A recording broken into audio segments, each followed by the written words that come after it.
Ce matin, je vais vous inviter à ouvrir la parole de Dieu et redécouvrir ensemble toute la richesse de cette parole.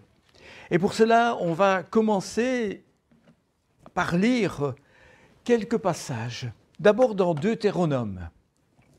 Deutéronome au chapitre 8, et pour l'instant, nous lirons quelques versets, notamment le verset 11 et le verset 18. Et c'est Dieu qui parle à son peuple. Et que dit-il à son peuple dans Deutéronome 8 au verset 11 et puis 18 ? « Garde-toi d'oublier le Seigneur ton Dieu, de ne pas observer ses commandements, ses règles et ses prescriptions telles que je les institue pour toi aujourd'hui. » Et plus loin, au verset 18, « Tu te souviendras du Seigneur ton Dieu, car c'est lui qui te donne la force pour acquérir ses richesses afin d'établir son alliance, celle qu'il a jurée à tes pères. Voilà pourquoi il en est ainsi ce jour. » Souviens-toi, garde en souvenir. Une autre lecture, nous la prendrons dans l'évangile de Luc, et nous irons voir un autre passage tout aussi connu, mais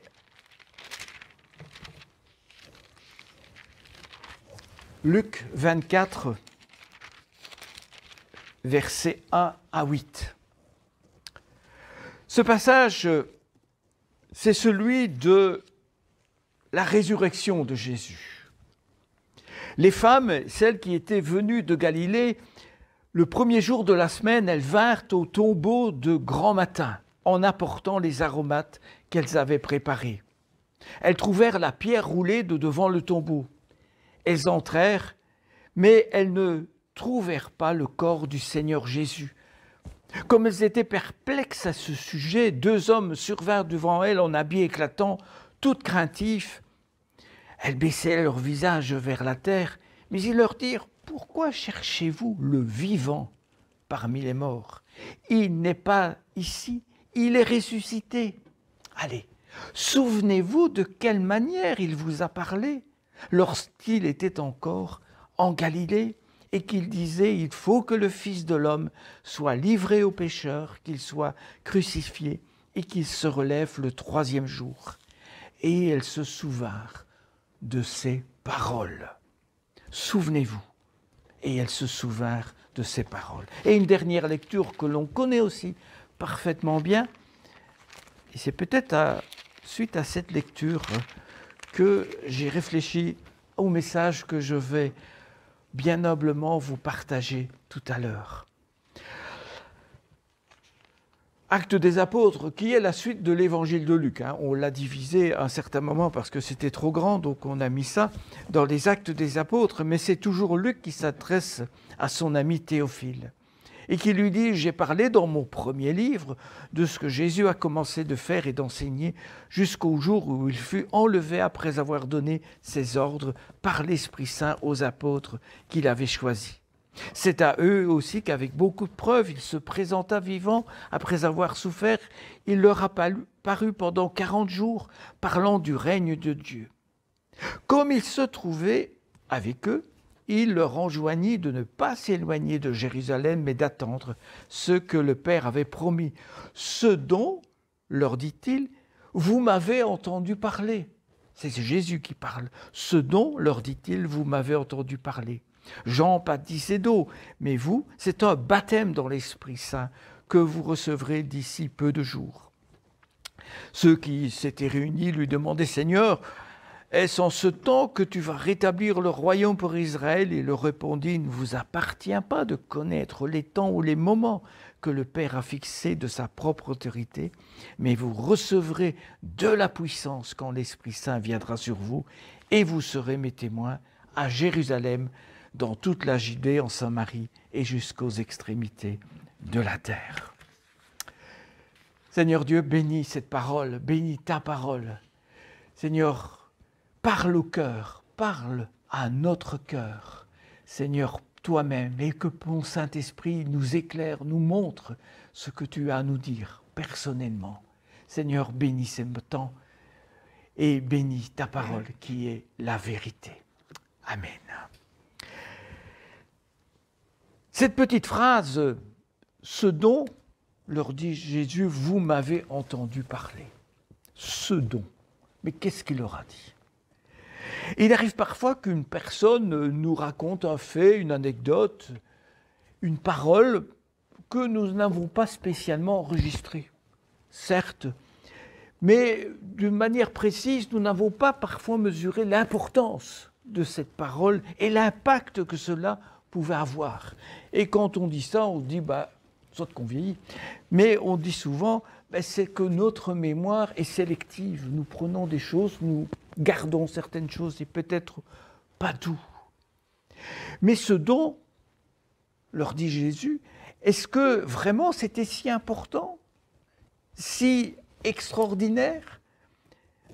Qu'ont-ils retenu et qu'ont-ils compris? Et pour cela, à propos de ce texte dans Actes, je vous propose de faire un petit voyage dans la Bible.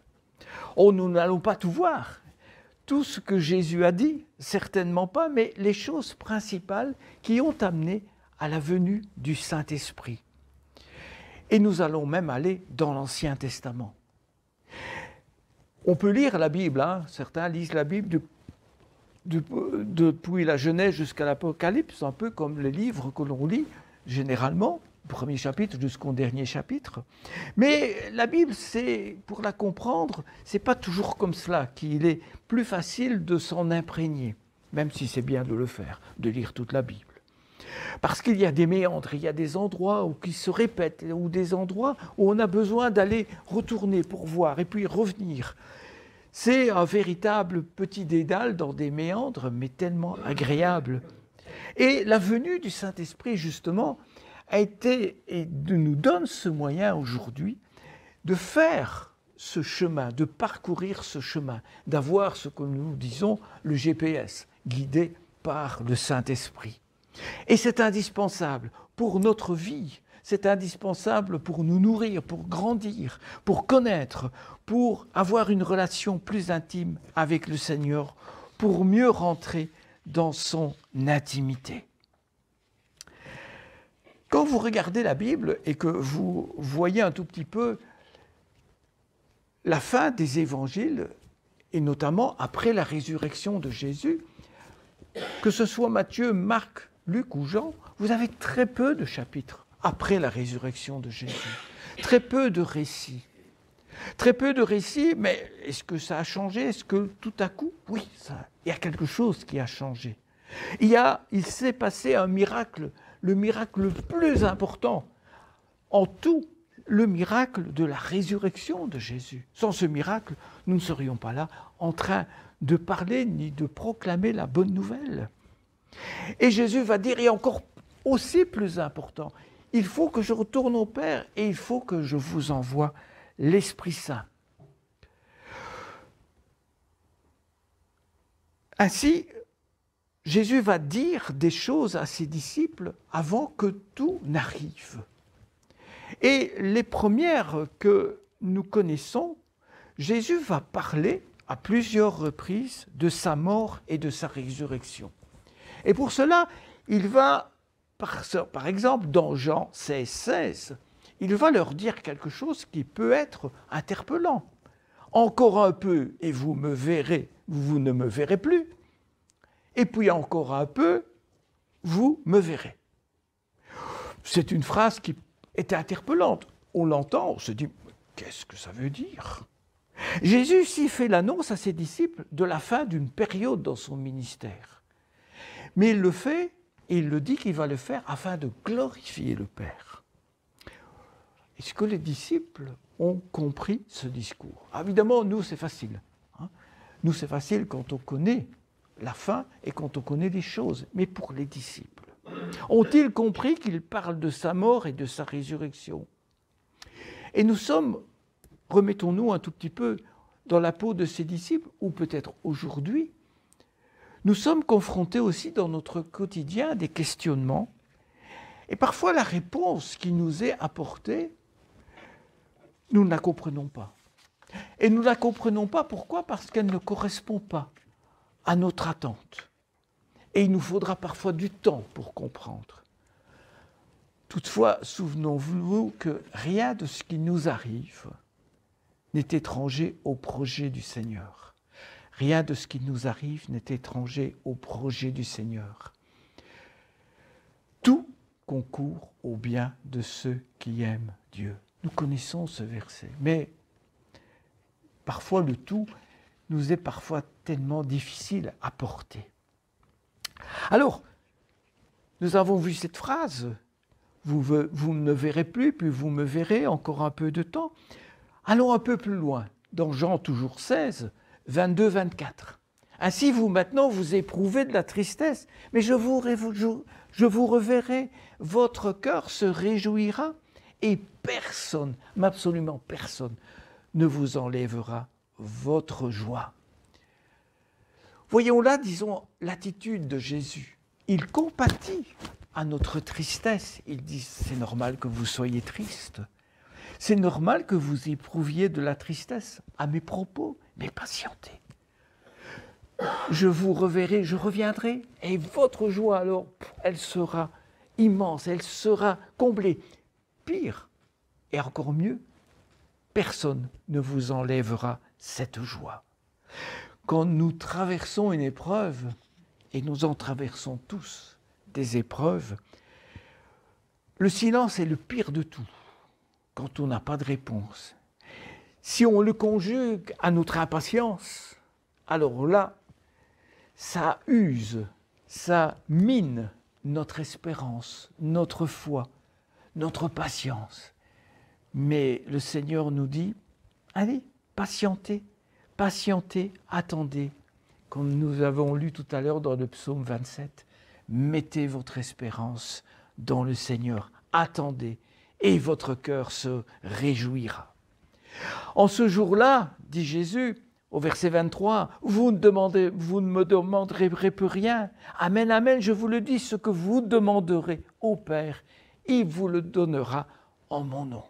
Mais pour cela, il fallait que Jésus passe par la croix. Et après la résurrection, le Saint-Esprit leur fera comprendre tout aux disciples. Il n'y aura plus tous ces questionnements. En revanche, les disciples devront prier, et nous aussi, au nom de Jésus-Christ, c'est-à-dire reconnaître le sacrifice de Jésus-Christ sur la croix. Et une promesse, tout ce qu'ils demanderont, Dieu leur donnera.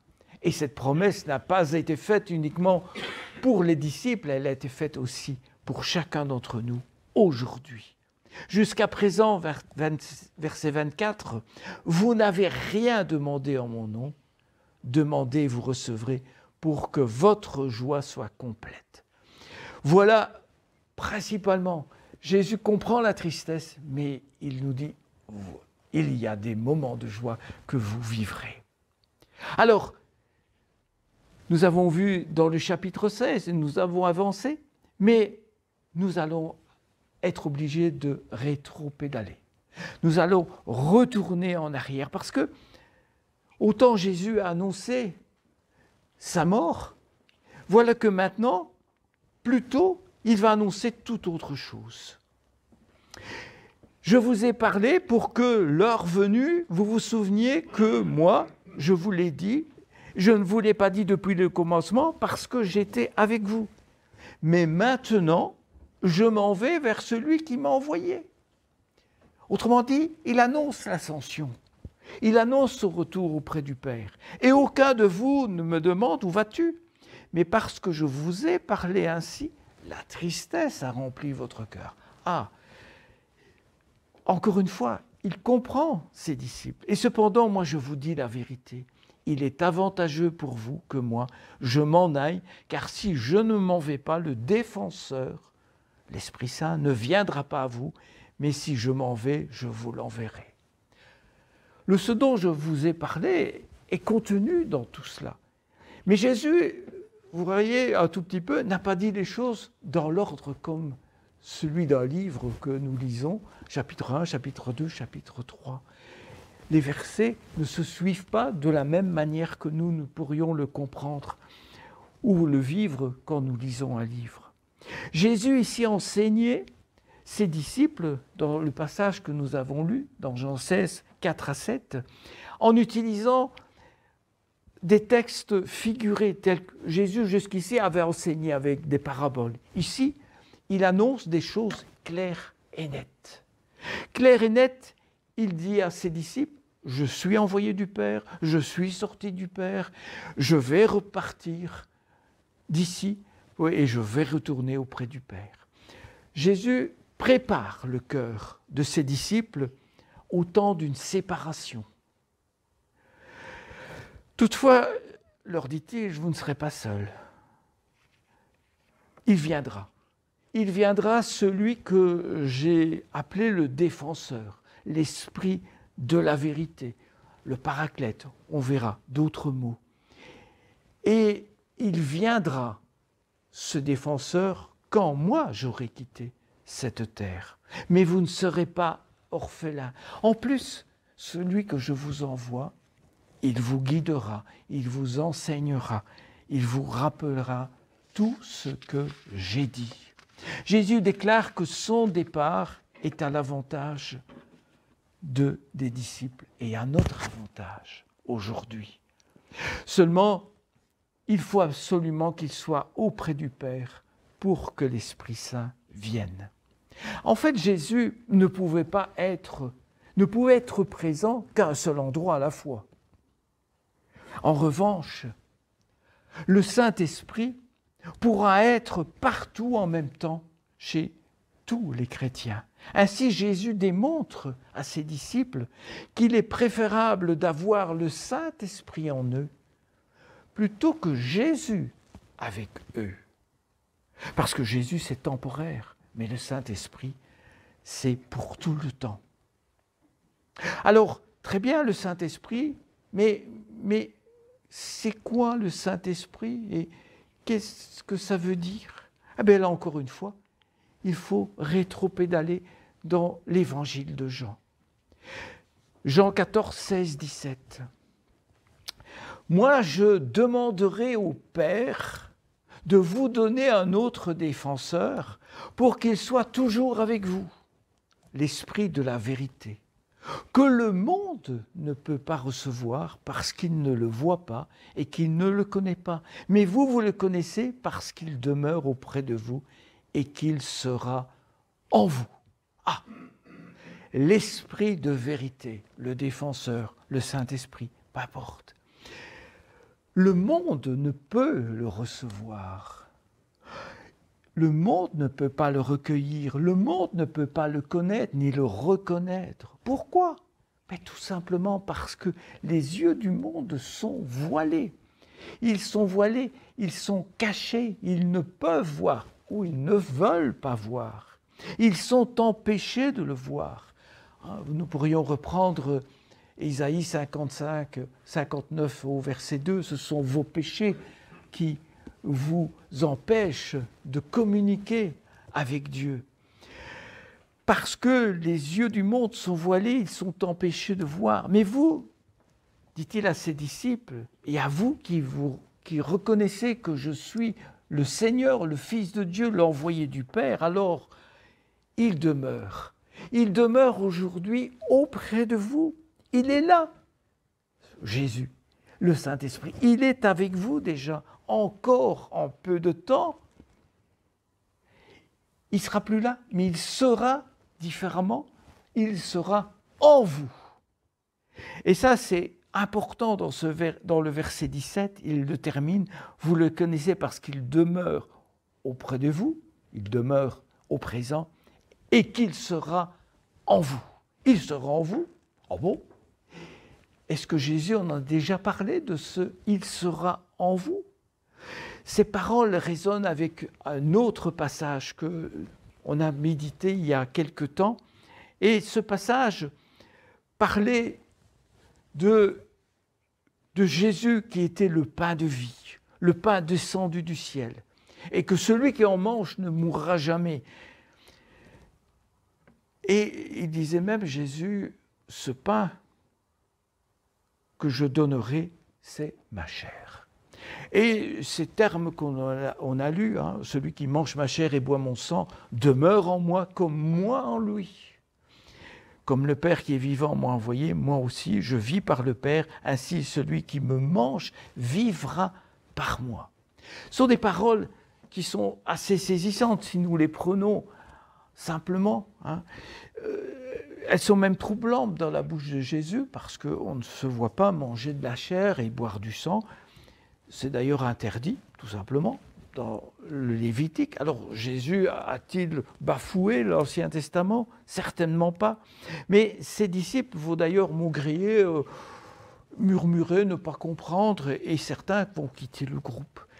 C'est pourquoi Jésus va préciser, il va dire, attendez, ce que j'ai dit, c'est l'esprit qui fait vivre. La chair ne sert de rien. Les paroles que je vous ai dites sont esprit, elles sont vie. Comprenez bien que ce n'est pas réellement cette chair ni de ce sang qu'il faut boire. Il en est parmi vous qui ne croient pas, car Jésus savait depuis le commencement qui étaient ceux qui ne croyaient pas et qui était celui qui le livrerait. Aujourd'hui, certains disent, si je vois, je veux bien croire, mais Jésus nous demande de croire, et puis nous verrons. Hein. Croire pour voir et non l'inverse. Mettre sa foi en Christ, c'est reconnaître qu'il est le Fils de Dieu, qu'il est mort sur la croix, qu'il est mort à ma place, qu'il a versé son sang pour moi, qu'il a effacé ma dette. Et nous avons rappelé ces choses lors de cette sainte scène. Et qu'en lui, j'ai la vie éternelle, car il m'aime et aussi moi, je veux l'aimer tous les jours davantage. Mais tout au long de son ministère, Jésus a parlé. Il a dit ces choses à propos du Saint-Esprit, en l'appelant le défenseur, l'avocat, le paraclète, le consolateur, l'Esprit de vérité ou de la vérité. Le Saint-Esprit est présent dans toute la Bible. Et nous le voyons au moment de la naissance de Jésus. On ne va pas reprendre ces passages du baptême de Jésus, de la tentation. Le Saint-Esprit est avec Jésus. Il est en Jésus lui-même. Et il va même dire à ses disciples, attention, vous allez avoir une mission, vous allez partir et annoncer la bonne nouvelle. Marc 13, 11. Quand on vous emmènera pour vous livrer, ne vous inquiétez pas à l'avance de ce que vous direz, mais dites ce qui vous sera donné à ce moment, car ce n'est pas vous qui parlerez, mais c'est l'Esprit Saint. Voilà comment Jésus avait parlé à ses disciples de l'Esprit Saint, avait parlé ce dont je vous ai parlé. Ce Saint-Esprit promis et donné par le Père, alors est venu habiter dans le cœur du chrétien. Mais il est venu habiter dans le cœur du chrétien pour le bien de chacun d'entre nous, pour que nous grandissions, pour que nous soyons tous les jours plus des disciples de Jésus-Christ. Mais il l'a fait aussi pour le bien et la prospérité de l'Église. Christ est venu dans ce monde pour donner sa vie, mais avant ça, il a construit son Église. Il est venu bâtir son Église. Matthieu 16, 18. Et puis, si on est à la fin, on a lu tout à l'heure Acte 1 et jusqu'au verset 8. Jésus rejoint ses disciples. Il peut comprendre toutes ces choses qu'ils ont vécues, et les dernières étaient des choses difficiles. Mais aujourd'hui, les disciples ne pleurent plus, ils ne se dispersent plus, comme ils l'ont fait au moment où Jésus est arrêté. Non, ici, ils sont tous ensemble. Ils sont tous d'un commun accord, réunis. Et Jésus rejoint ses disciples, il les entoure. On a vu au verset 4 comme il se trouvait avec eux. Il les entoure, il est avec eux et il leur recommande. Alors le verbe qui est utilisé, recommander, c'est supplier. Je vous supplie de ne pas quitter Jérusalem. Autrement dit, de rester ici, tous ensemble. On avait vu les disciples d'Emmaüs partir. Non, ici il leur dit, allez, remettez-vous, soyez unis. Et d'attendre ce que le Père a promis. Le cadeau, Le cadeau, généralement, c'est éphémère. On le prend, on le déballe et puis on le met de côté. Mais ici, c'est un cadeau permanent qu'il va envoyer, un don, un baptême, un autre baptême que celui de Jean-Baptiste, à savoir le baptême du Saint-Esprit. Et remarquez que ce qui est aussi remarquable, c'est que Jean-Baptiste, lorsqu'il baptisait, il a dit « Moi, je vous baptise dans l'eau pour un changement radical. Mais celui qui vient derrière moi, et il parlait de Jésus, est plus puissant que moi, et ce serait trop d'honneur pour moi que de lui ôter ses sandales. Lui vous baptisera dans l'Esprit Saint et le feu. » Ainsi, quand on regarde et qu'on se dit ce dont il a parlé, et qu'on feuillette la parole de Dieu, et qu'on reprend, et qu'on va un peu partout dans ces méandres de la parole de Dieu, elle nous fait découvrir cette parole de Dieu, le mystère de Christ et le mystère de Dieu. Et c'est le Saint-Esprit qui nous aide à marcher dans cette connaissance du Fils. Alors, laissons-le parler, laissons-le nous interpeller et surtout, demandons à Dieu de nous souvenir de toutes ces choses que nous lisons, qu'elles s'imprègnent dans nos vies. Je vous disais, le Saint-Esprit a été présent partout. Nous l'avons vu pour l'instant dans le Nouveau Testament, mais il était aussi présent dans l'Ancien Testament. Et on pourrait lire Ésaïe 58, 11 ou Zacharie 14, 8, où là, on ne parle pas le Saint-Esprit, on parle des fleuves d'eau vive. On parle de fleuves d'eau vive. Et d'ailleurs, Jésus va reprendre ces textes, parce que quand il a son auditoire, ces gens peuvent entendre les fleuves d'eau vive.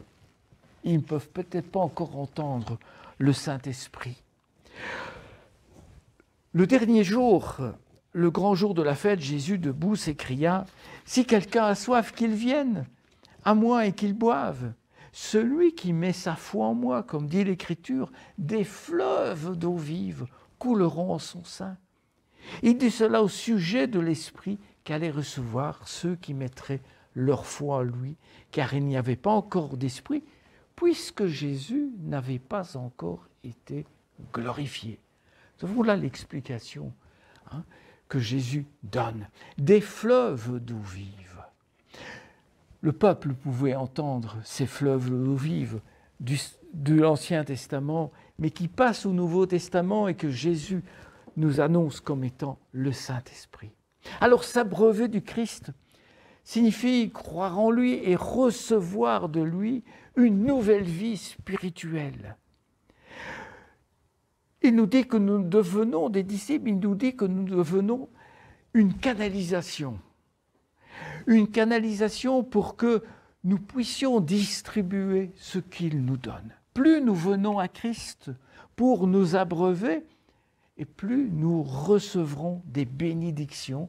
Mais ces bénédictions, nous devons, et nous sommes invités à les partager. Vous savez, si vous retenez de l'eau dans un bassin et qu'elle reste là et qu'elle ne bouge pas, quelques jours plus tard, cette eau, elle est imbuvable, certainement. Et ça, c'est le problème parfois que nous pourrions avoir, c'est « ouais, on prend, on garde ». Non, ce que le Seigneur nous demande, c'est de laisser couler cette eau. C'est de laisser couler cette eau. Alors faisons attention peut-être dans notre vie, s'il n'y a pas dans nos canalisations un bouchon, et de demander « Seigneur, allez, je voudrais bien enlever ce bouchon ». Peut-être que c'est le bouchon de la timidité, peut-être un autre bouchon. On pourrait faire un message sur les différents bouchons qui nous empêchent d'être de véritables disciples. Mais si nous retenons les bienfaits que nous devrions répandre sur autrui, vous savez, quand c'est bouché, on ne reçoit plus rien, on ne sait plus rien recevoir dans les canalisations. Alors, il y a un excellent proverbe que j'ai trouvé, Proverbe 11, 24-25. Il faut répandre des fleuves ce que nous recevons de Dieu. Alors tel qui fait des largesses devient plus riche. Tel qui épargne à l'excès ne fait que s'appauvrir. Celui qui répand la bénédiction est dans l'abondance. Celui qui abreuve est lui-même abreuvé. Alors voyons autour de nous que notre monde ressemble à un désert. Oh, on a des richesses, mais des fausses richesses. Pour que la vie jaillisse de ce désert, il faut de l'eau.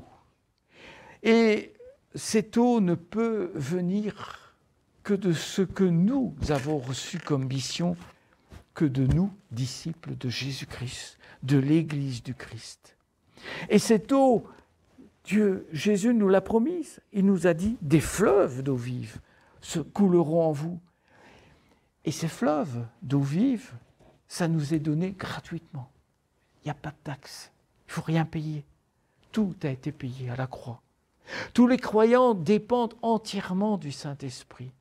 Et tout ce que nous faisons pour Christ, nous ne le faisons que par la puissance du Saint-Esprit. De même que nos corps ont besoin d'eau pour vivre, nos âmes aussi ont besoin constamment d'être renouvelées du Saint-Esprit. Oh, les disciples, encore une fois, lorsque Jésus parle, ils vont reposer des questions, des questionnements. Est-ce que c'est là que tu vas rétablir le royaume d'Israël ou des choses de ce genre-là. Mais les questionnements des disciples, je les comprends. Peut-être que nous en aurions fait tout autant. Jésus n'est pas venu instaurer un royaume terrestre, mais un règne spirituel et éternel. Tout est dans les mains du Père et selon sa volonté. Ce dont vous m'avez entendu parler, quand Jésus dit ça, il n'en fait pas un cours d'histoire, ce n'est pas cela. Mais ce qu'il dit derrière tout ça, c'est qu'il dit « je vous donne un ordre de mission ».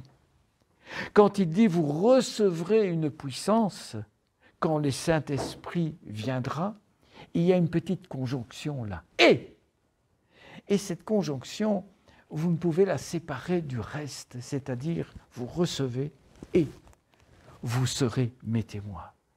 Autrement dit, l'un ne va pas sans l'autre. La promesse est accompagnée d'un ordre de mission. Ces hommes ordinaires, ces disciples, nous devenons les témoins, les ambassadeurs, les représentants du Fils de Dieu, pas seulement à Jérusalem, mais jusqu'aux extrémités de la terre, porteurs de la bonne nouvelle jusqu'au bout du monde. Ils étaient tous unis et d'un commun accord. En l'absence d'unité parmi les croyants, la puissance du Saint-Esprit ne se manifeste plus. Elle s'éteint. Elle attend. Elle attend que l'unité revienne. Et si, je n'aurais pas relu ce texte, mais vous le connaissez, Acte 2, versets 1 à 4, la puissance du Saint-Esprit qui est venue sur les disciples qui étaient là. Cette promesse faite par Jésus et donnée par le Père, elle est tombée sur ses disciples. Ils sont aujourd'hui, dorénavant, remplis du Saint-Esprit. Nous sommes aussi bénéficiaires de ce Saint-Esprit. Tout ce que nous faisons pour Christ, nous le faisons par la puissance du Saint-Esprit. On ne pourrait être dans le plan de Dieu et la volonté de Dieu si nous ne faisons pas les choses par la puissance du Saint-Esprit.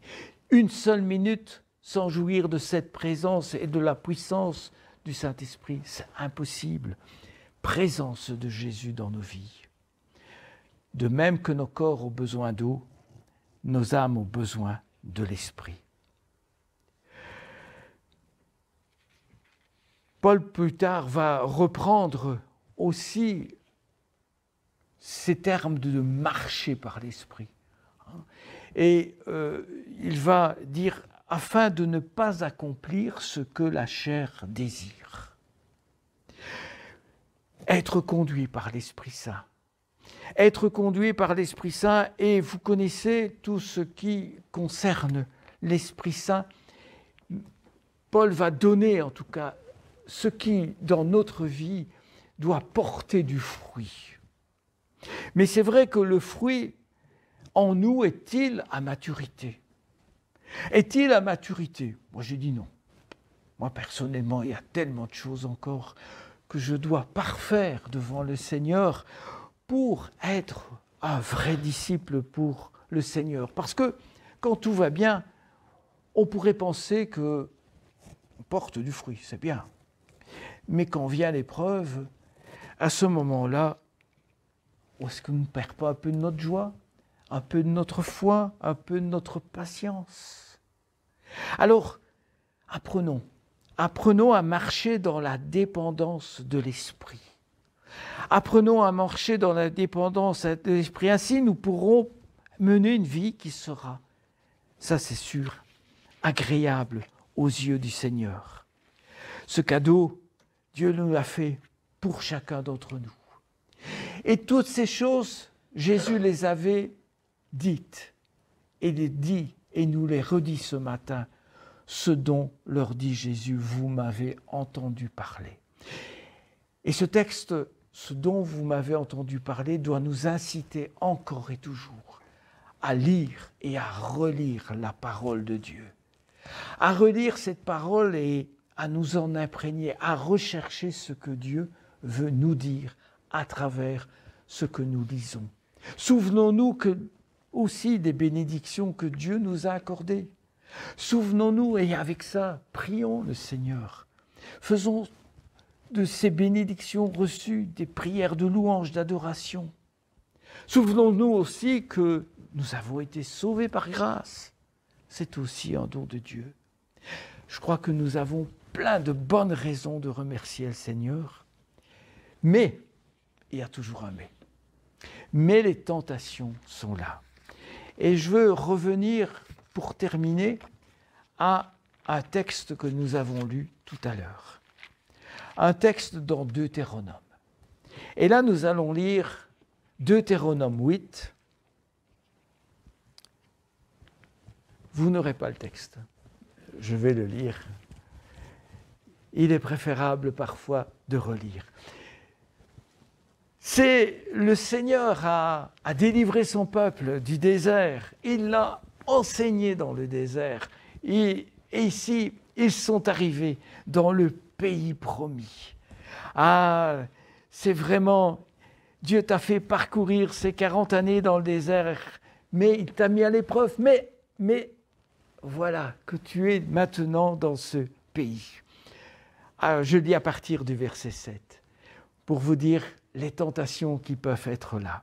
Car le Seigneur ton Dieu te fait entrer dans un beau pays, un pays de cours d'eau, de sources, d'abîmes qui jaillissent dans les vallées et dans les montagnes, un pays de froment, d'orge, de vignes, de figuiers, de grenadiers, un pays d'oliviers et de miel, un pays où tu mangeras sans avoir à te rationner, où tu ne manqueras de rien, un pays où les pierres sont du fer, où tu extrairas le cuivre des montagnes.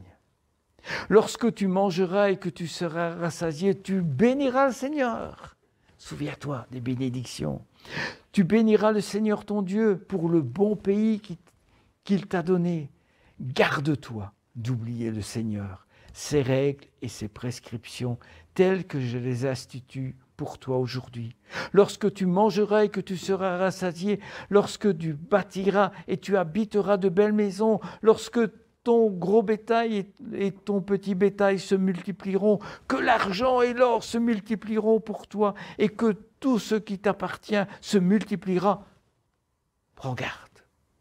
Prends garde de peur que ton cœur ne s'élève et que tu n'oublies le Seigneur, ton Dieu, qui te fait sortir de l'Égypte, qui te fait sortir du péché, de la maison des esclaves. Il t'a fait marcher dans ces déserts grands et redoutables, pays de serpents brûlants, de scorpions, de la soif, où il n'y a pas d'eau. Il a fait jaillir pour toi de l'eau du rocher de granit.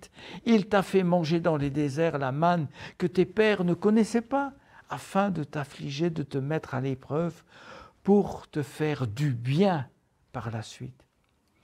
Et tu te dirais, c'est par ma force et la vigueur de ma main que j'ai acquis toute cette richesse. Tu te souviendras du Seigneur ton Dieu, car c'est lui qui te donne de la force pour acquérir ces richesses afin d'établir son alliance, celle qu'il a jurée à tes pères. Voilà pourquoi il en est ainsi en ce jour. Prions.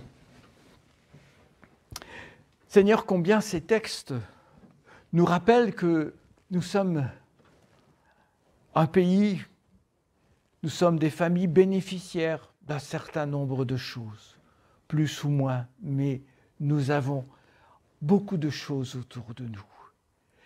Et Seigneur, nous avons cette liberté ce matin de te louer, de nous réunir, de parler de toi, sans avoir peur de sortir et de nous faire arrêter ou autre chose. Nous avons, Seigneur, de quoi nous nourrir, nous avons tant de choses qui nous protègent. Mais Seigneur, garde-nous d'oublier que tout ce que nous avons t'appartient. Et c'est toi qui nous les as donnés. Tout vient de toi.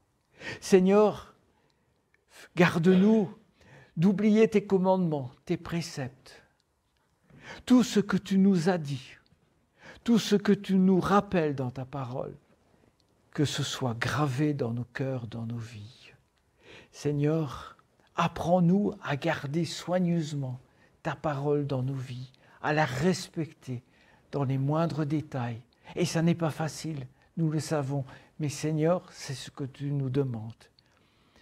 Pardon Seigneur pour parfois nos égarements, mais Seigneur, lorsque nous revenons vers toi, tes bras sont ouverts et nous accueillent. Seigneur, que ton Saint-Esprit nous éclaire, nous montre les bouchons qui ne nous permettent pas d'être peut-être ces disciples que tu attends de nous. Mais Seigneur, tu nous as donné d'être ces arroseurs, ces gens qui distribuent autour de nous ta parole, qui parlent de toi, qui vivent, Seigneur, selon ta parole. Seigneur, ton Église, tu veux qu'elle soit unie, parce que tu veux, Seigneur, que ton Saint-Esprit vienne et éclaire nos vies et nos cœurs. Seigneur, nous nous attendons à toi. Merci Père pour tout ce que tu as déjà fait. Mais Seigneur, nous voulons te dire encore et toujours gloire, honneur et puissance à notre Seigneur. Amen.